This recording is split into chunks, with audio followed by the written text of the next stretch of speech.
Bom dia, gente, dando continuidade, né, a essas aulas, tentando compensar aí o tempo perdido por causa do meu afastamento, da minha doença. Vamos falar, então, de Santo Agostinho, né, que a gente falou na aula passada de uma forma muito rápida, né, dando uma espécie de panorama geral do pensamento medieval, né, e essa fonte de inspiração, né, de Santo Agostinho, que foi o platonismo, né, e como que essa escola, digamos assim, platônica, ela vai inspirar essa ideia de um platonismo cristão, que é o que dá título a essa aula, né? Então, sem mais demoras, né, vamos começar.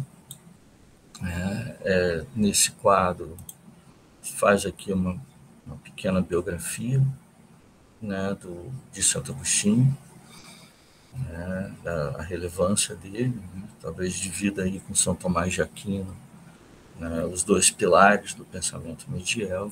Né, já falei em outras oportunidades para vocês, um platônico, né, e o outro aristotélico, né, e vamos entender isso agora, né, com um pouquinho mais de detalhe, né, por que esse platonismo, né, em Santo Agostinho, né, por que o pensamento agostiniano é caracterizado, né, como de inspiração platônica. Tá?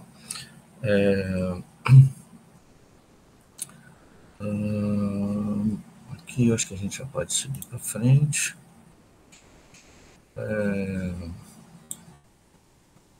Bom, a primeira questão, né, que Santo Agostinho levanta, né, é essa separação entre o que seria um conhecimento mundano, um conhecimento finito, né, um conhecimento próprio do homem, né, e o que seria a verdadeira e legítima ciência, que seria a teologia, né, mais especificamente esse conhecimento de Deus. Né.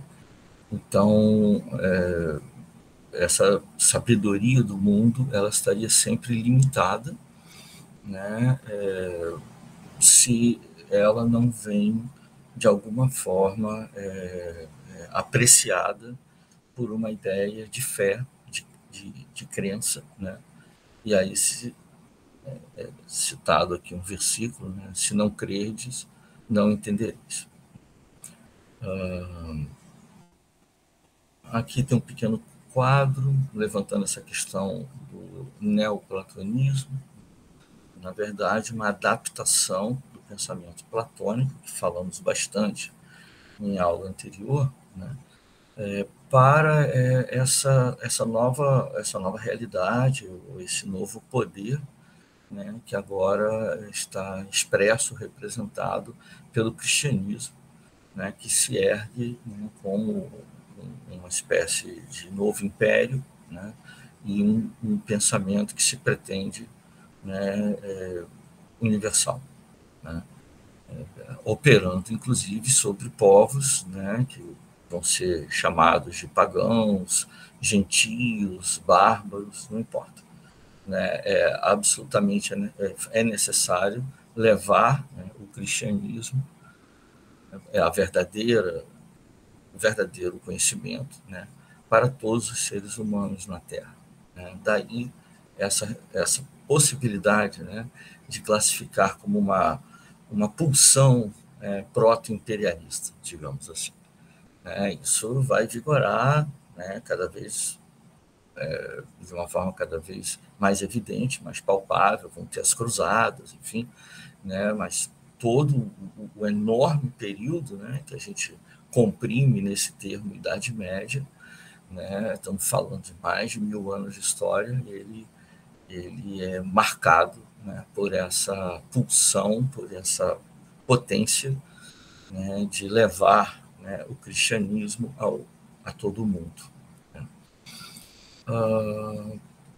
Vamos seguindo, então.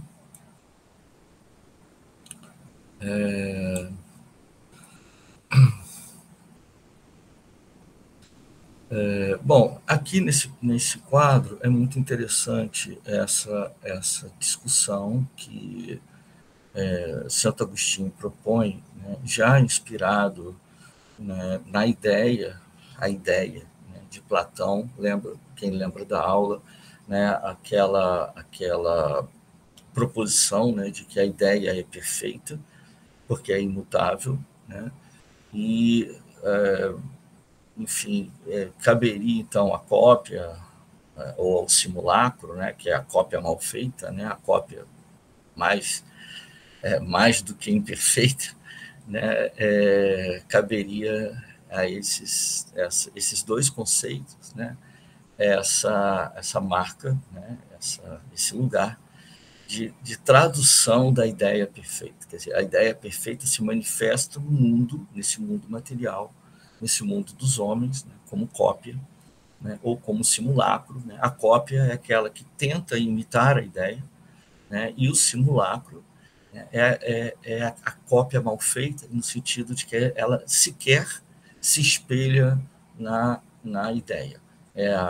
As sombras na caverna, do mito da caverna, né, de Platão, aquela alegoria do Platão. Né? Então, já dá para entender, né, que, apesar de Platão, né, não ser cristão, Platão não fazer referência a nenhuma teologia propriamente, né, já dá para a gente perceber o quanto, né, esse pensamento platônico vai se encaixar feito uma luva, né, para as pretensões, né, da igreja, para as pretensões da filosofia medieval, né, e essa filosofia que cola na teologia. Quer dizer, você substitui o conceito de ideia, né, de perfeição, de infinitude, de universalidade, né, por Deus. Né? E aí, pronto, você tem o pensamento, né, de Santo Agostinho, né, esse pensamento que é transcendental, né, que é transcendente. Quer dizer, você alcança o conhecimento, né, através de um movimento, né, de expulsão do corpo, né? Quer dizer, a coisa é transcendente, a coisa não está aqui nesse mundo, né? E é sobre isso, né, essa discussão dos universais versus os nomes, né? Os universais, né, dizem respeito a esse mundo das ideias, esse mundo perfeito, esse mundo imutável, enquanto que os nomes, né, seriam as expressões, as manifestações, né, das coisas aqui na Terra. Né? E por isso mesmo, imperfeitas, né, mutáveis, finitas, né? Vocês percebem aí como é evidente, né, essa relação entre Santo Agostinho e Platão. Né? Uma coisa muito importante que é levantado aqui, não sei se fica muito claro no texto, mas eu vou comentar aqui para vocês, é essa discussão da linguagem, tá? Que é citado aqui, e é super importante isso. Por quê, gente? Quer dizer, primeiro, sim, por que Santo Agostinho, né, vai ser retomado lá na modernidade, né, no iluminismo, no século XIX, enfim, um pouco depois, na modernidade, né, numa espécie de retomada de um pensamento racional. Por que é importante, né, Santo Agostinho? Bom, seguindo na mesma caracterização, né, Santo Agostinho vai inspirar, né, e, claro, por extensão, Platão, né, vão inspirar Emmanuel Kant, né, que também, né, parte desse princípio, né, de que a ideia de que o verdadeiro conhecimento, né, ele pode ser traído, né, desculpa, gente, ele pode ser traído, né, pelo, pelos sentidos, né? Descartes, né, penso, logo existo, também é da mesma linhagem, também vai colocar isso, né? Por isso que talvez a principal escritura, digamos assim, de Kant, né, é a razão pura. Né? A razão pura, o que é? Né? A gente nem nem esse título já diz um bocado, né? Essa razão, o que seria essa razão pura? Né? Uma razão imutável, uma razão ahistórica, ou uma razão, enfim, que não se permite contaminar, né, pelas contingências, né, da vida mundana, né, da vida cotidiana. Né? Ela não se permite contaminar, né, por essas contingências. Ela vai ser uma verdade universal, a razão pura. E Santo Agostinho, né, muito antes, né, eu estou falando de Kant, a gente está falando do século XVIII, tá? Dentro do movimento que é conhecido como idealismo alemão, quem tiver interesse sobre isso, é uma dobradinha Kant e Hegel, né? Kant platônico, Hegel aristotélico, que são os dois grandes pilares desse movimento chamado idealismo alemão. Tá? Bom, a questão, então, de você trazer a linguagem, né, para o centro dessa discussão, ela é muito interessante, porque a linguagem é um problema muito para a filosofia moderna, né? Porque a linguagem é uma espécie de tradução da verdade, né? Como se chega na verdade através da linguagem, o que seria, né, o quanto a linguagem é veículo, mas também é obstáculo, né, para se chegar ao conhecimento. São problemas, né, que o iluminismo vai trazer, que a modernidade vai trazer, até o momento que isso começa, a própria ideia de verdade, a própria ideia de uma verdade universal, imutável, começa a ser contestada, né, pelo niilismo de Nietzsche. Né? E aí já estamos às portas do século XX. E aí talvez o momento de maior centralidade dessa discussão em torno da linguagem vai se dar ali por meados do século XX, no movimento que ficou conhecido como a virada linguística. Virada linguística, que talvez o principal expoente seja Wittgenstein, tá? E Wittgenstein, ele próprio, produz essa virada dentro do pensamento dele, né? Então ele começa como uma espécie de racionalidade, né, operando dentro, quer dizer, investigando uma razão, né, na relação entre as palavras e as coisas, né, e aí os fenômenos, né, e depois ele desaba isso tudo, né, e ele próprio produz essa virada dentro da literatura dele. Né, e aí, enfim, esse movimento que está ocorrendo ali, eu estou falando década de 50, mais ou menos 40 para 50, enfim, né, ele passa um bom tempo em ostracismo, né, ele se isola do mundo, né, e aí ele vem com um pensamento, muita gente fala Wittgenstein 1, Wittgenstein 2, né, mas, e depois disso, né, dentro das correntes pós-modernas, né, o pós-estruturalismo, já estamos falando aí de década de 60, 70, representantes, alguns ainda vivos, outros morreram há 10, 15 anos atrás, enfim, gente contemporânea, né? Depois disso, a linguagem vai assumir toda uma centralidade dentro das ciências do pensamento, digamos assim. Tá? E aí eu posso citar nomes como Derrida, Deleuze, o próprio Foucault. Né? Atualmente, a gente tem aquele filósofo que está na moda agora, o sul-coreano, aquele Byung-Chul Han, né? A Sociedade do Cansaço, ali tem toda uma discussão. Né? E a discussão central, e que já está presente aqui, de uma forma espantosa, né? A gente está falando de 3 séculos depois de Cristo, né? E já está presente no pensamento agostiniano, né? Essa discussão entre as palavras e as coisas, quer dizer, o quanto as palavras determinam a forma de perceber as coisas, né? Essa é uma discussão que se prolonga para os dias atuais, né? Quer dizer, o mundo é uma extensão do meu próprio entendimento, né? Tem uma caricatura, né, que se diz que quando os, os invasores, né, portugueses, os navegadores apareceram, né, com as suas caravelas no horizonte, os índios não foram capazes, né, de enxergar as caravelas, porque a gente só vê aquilo que a gente entende.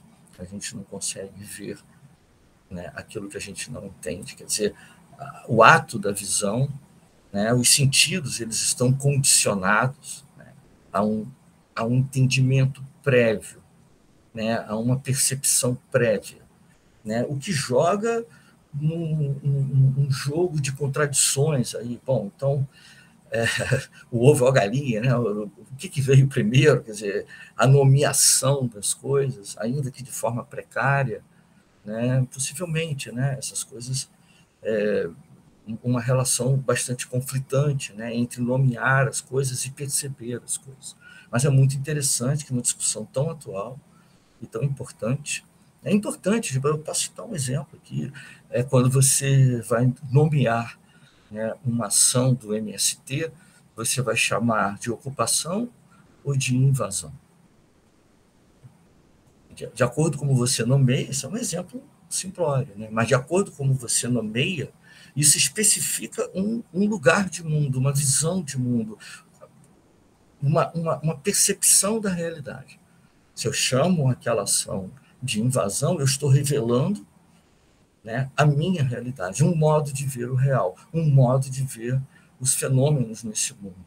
Se eu denomino aquela ação de ocupação, né, eu estou revelando um outro lugar, né, de percepção, né, uma outra forma de perceber o mundo. Tá? Então, esse é um exemplo bem simplório. Agora vocês podem estender isso para inúmeras possibilidades, né, de contradição, de embates, né,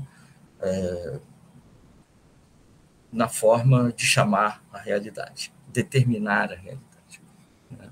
Então, se imagina Santo Agostinho trazendo essa problemática toda, né, há quase, sei lá, bom, 1.700 anos atrás. Né? Realmente algo, enfim, fugiu a palavra, remarkable, né, como a gente fala em inglês, né, algo, enfim, espantoso, né, algo marcante, enfim. Né? E aí o Santo Agostinho, né, enfim, como um bom cristão, né, quer dizer, ele vai vestir, né, o discurso dele, né, com a indumentária do cristianismo, né, mas para chegar a conclusões muito interessantes para além, né, desse manto, né, teológico, né? Então essa ideia de que, por exemplo, você não consegue, você nunca transmite, né, um conhecimento. Olha que coisa. Platão já tinha levantado isso, quer dizer, Sócrates, né? Platão transcreveu, né, essa ideia de Sócrates, mas já tinha levantado isso lá na Grécia clássica, né? Falando 300, 400 anos antes de Cristo, né? Já tinha levantado essa bola, né? É o papel citado aqui, né, da memória, né, quer dizer, da amnésia, né, da reminiscência. O que é isso? Né? O que é essa reminiscência em termos platônicos? Né? É essa ideia de que aquilo que nós percebemos, né, a origem, né, da possibilidade de perceber o mundo, né, dessa qualidade de perceber, né, ela não deriva da linguagem que é aprendida aqui, mas de uma relação com a ideia que nós já trazemos, né, como se fosse uma coisa inata, né, uma coisa, bom, enfim, uma coisa que vem de antes da gente nascer, né, porque antes do nascimento, segundo, né, essa cosmogonia ou cosmologia platônica, né, a gente estaria em contato com a ideia, enquanto não somos corpo, né, enquanto não somos seres, né, que percebem o mundo através da linguagem e, por extensão, através dos sentidos. Né? A ideia nunca vai ser alcançada através dos sentidos. Né? Por isso essa ideia metafísica, né, o tempo inteiro presente em Platão, essa ideia do transcendente. Né? Então, chegar à ideia, né, é sempre um ato de uma meditação profunda. Né? Então, Santo Agostinho vai tomar isso emprestado, quer dizer, para você chegar aí na cidade de Deus, né? que é esse lugar da perfeição, né? Para escapar, né, do inferno, que é a cidade dos homens. Eu imagino que no século III devia ser o inferno mesmo. Né? Para você escapar, é necessário uma meditação profunda, né? Um ato de transcendência, né, que te eleve, né, até Deus, né? Ou até a ideia perfeita platônica. Né? Na verdade, é só uma tradução. Então, retomando a questão do aprendizado, né, segundo esses termos, né, você nunca, de fato, transmite, né, nem você apreende nada que não remeta, de alguma forma, a essa reminiscência, tá? A essa amnésia, né, a essa memória, né, que está para além dessa vida mundana, né, para além desse corpo, né, e que o aprendizado ele seria tributário, né, dessa memória que estaria conectada à ideia, ou estaria, para Platão, né, ou estaria conectado a Deus, né, segundo Santo Agostinho. Tá?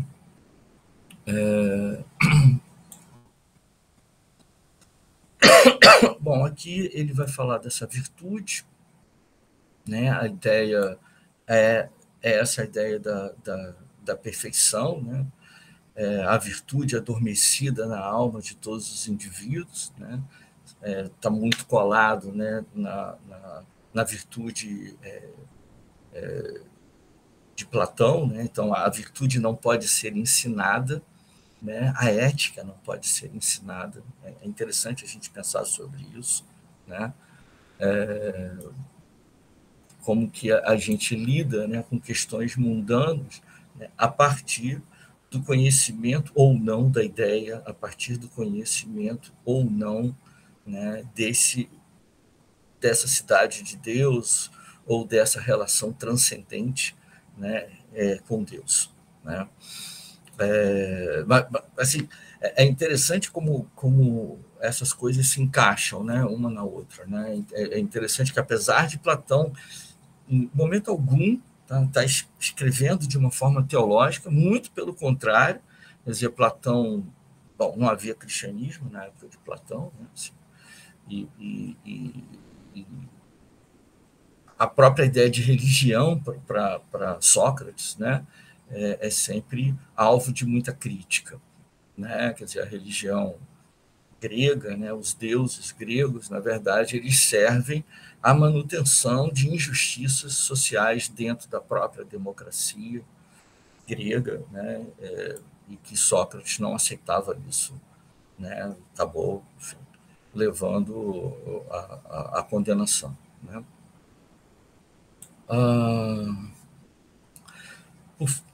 Outro aspecto interessante que está aqui, né, é essa questão do tempo. Né.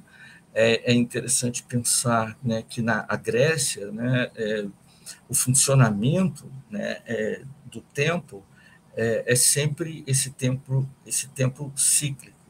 Né? Então, a tragédia grega, ela está sempre marcada por esse tempo circular.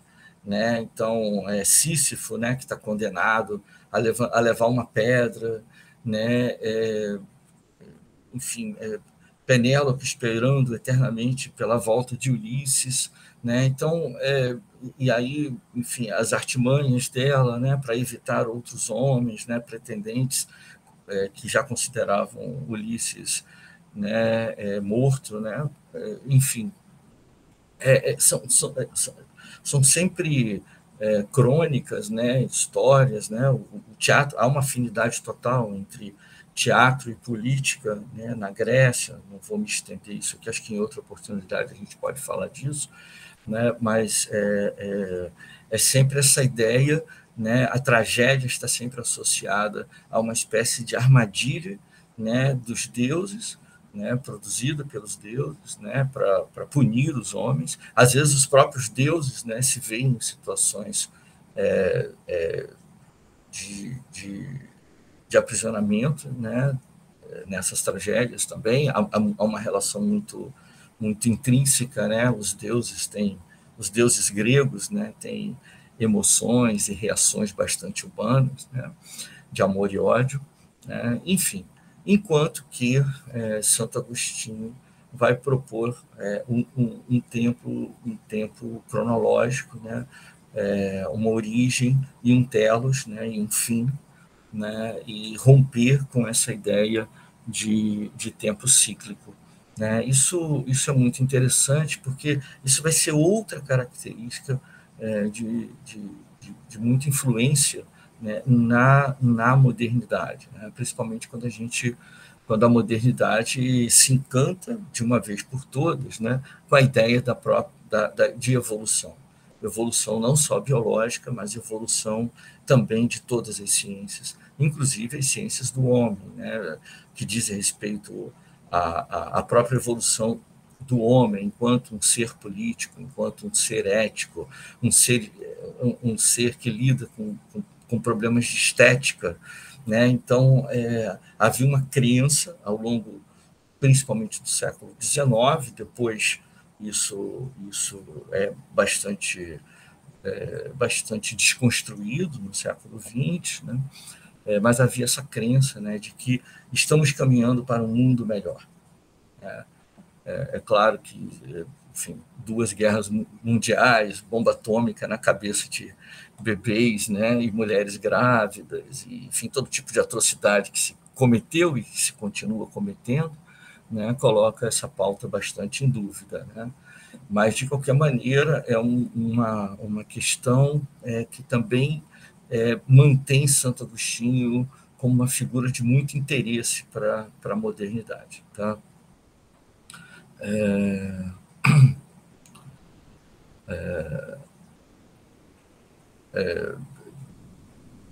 Também essa ideia de que o fato histórico, né, ele é revelado. Né? O fato histórico ele é conhecido através de um ato epifânico, né? Algo que surge, né, enfim, dessa relação transcendente entre o homem e Deus, ou diria Platão, entre o homem e a ideia perfeita. Tá? Outra questão também que vai ser levada, né, para a modernidade e que é uma discussão, né, também para os dias atuais, né, o quanto essa marca de epifania, né, essa marca epifânica, né, reveladora, né, ela pode ser entendida como a verdade dos fenômenos, né, do real, ou, né, por outro lado, o quanto os fenômenos eles são sempre resultado de inúmeras interpretações. Né? E aí ele jamais é uma epifania, algo que surge do nada. Isso é uma discussão no plano da metafísica atual, né? Mas que divide bastante as ciências sociais, as ciências humanas. Né? E é, de novo, interessante pensar em Santo Agostinho como alguém que está trazendo, né, um problema de linguagem, trazendo um problema do real, né, um problema do tempo, a percepção do tempo, né, tudo isso é muito revolucionário, né, e vai se manter como fonte de interesse, né, para o pensamento moderno. Tá? Bom, isso aqui eu já comentei, né, a cidade de Deus é aquela que contrasta, que a cidade divina é essa cidade perfeita, imutável, né, que contrasta, né, com essa cidade terrena, né, que essa cidade terrena se confunde com a própria ideia de inferno, né, em Santo Agostinho. Tá? É interessante, né, essa percepção de cidade, né? Queria trazer um pouquinho isso antes da gente encerrar, né? É muito interessante, né, essa figura, essa imagem da cidade, né? Por que cidade? Por que não o reino de Deus e o reino dos homens? Né? Por que a ideia de cidade, né? É interessante a gente pensar que o quanto esse signo, né, começa a ganhar importância, né, para o pensamento ocidental, já ali no século III. Né? Quer dizer, era preciso retomar, né, uma certa construção, né, que teve uma relevância enorme séculos atrás, né, na figura da cidade-estado, né, a gente está falando de Atenas, a própria Roma, né, e era preciso retomar isso, né, e não vai demorar muito, isso vai ser retomado, né, seja Constantinopla,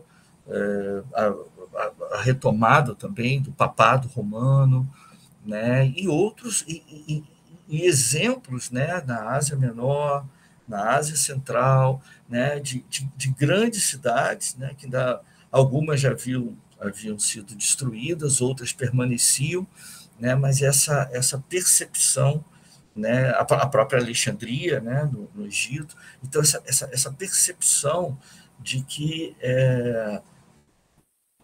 há uma crença, né, de que o homem deve viver, deve experimentar, seja o mundo divino, seja esse mundo prosaico, né, esse mundo mundano, né, dentro de uma experiência citadina. Isso vale uma discussão, não cabe aqui, mas só para chamar a atenção de vocês sobre isso. Né? Bom, aqui eu acho que já a coisa já caminha para o final, né? E aí ele levanta algumas questões que eu já comentei aqui com você, essa necessidade de conversão dos bárbaros, né? Que não se trata só de destruir essas pessoas, né?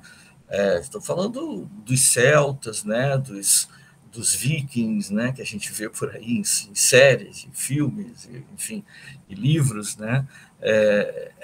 Como trazer, né, toda a enorme civilização oriental, né, enfim, infinitos reinos e línguas e culturas, como trazer isso, né, para essa percepção, né, de verdade, né, para essa cidade de Deus, como trazer toda essa multidão para dentro da cidade divina. Né? Então, são questões que Santo Agostinho está trazendo, né, e que vão, né, gerar consequências. Né?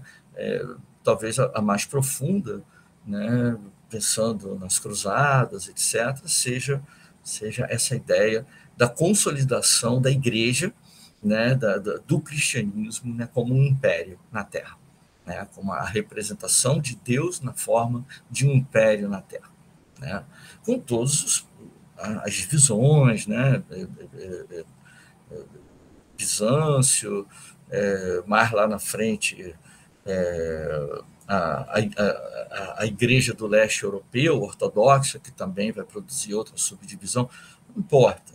Né? Estamos falando do mesmo Deus e do mesmo Cristo. Tá? Gente, acho que eu vou parar por aqui.